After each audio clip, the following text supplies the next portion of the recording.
Hello সবাইকে। দিনটা ছিল রবিবার আর আমার ছুটির দিন। আমি ছিলাম সারাদিন বাড়িতে, তাই ভাবলাম আজকের ছোট্ট ছোট্ট মুহূর্তগুলো তোমাদের সাথে শেয়ার করি। তো চলো শুরু করা যাক। দিনটা শুরু করেছিলাম টিফিনের জন্য পাস্তা বানিয়ে। অনেক দিন ধরেই ভাবছিলাম পাস্তা খাবো, কিন্তু আর হয়েই উঠছিল না। তাই আজ বাড়িতে ছিলাম, ভাবলাম আর দেরি না করে বানিয়েই ফেলি। বানাতে বানাতেই ক্যামেরাটা অন করে নিলাম, ভাবলাম তোমাদের সাথেও একটু শেয়ার করি। এরপর দুপুরে রান্নার জন্য একটু একটু করে প্রস্তুতি শুরু করলাম।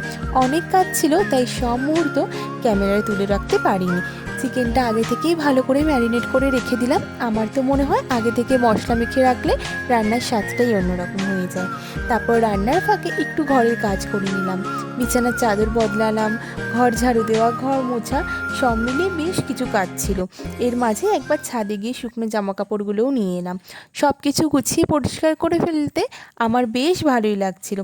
সত্যি বলতে আমার মনে হয় ঘরটা গোছানো আর পরিষ্কার পরিচ্ছন্ন থাকলে মনটাও অনেক ভালো থাকে। সব কাজ শেষ করে একটু রেস্ট নিলাম, তারপর খেতে বসে পড়লাম। তবে খেতে আমার অনেকটাই দেরি হয়ে গেছিলো। রবিবারে এমনটা আমার প্রায় হয়ে যায়। খাওয়া শেষ করে ভাবলাম আমাদের বাড়ির গাছ থেকে একটা পেয়ারা পেড়ে আনি। গিয়ে দেখি একটা পেয়ারে হালকা পেকেছে আর বাকিগুলো এখনও কাঁচা। তাই ওই একটা নিয়ে এসে বসে বসে খেতে খেতে একটু সময় কাটালাম। আর এই ছিল আমার আজকের ছোট্ট ভিডিও।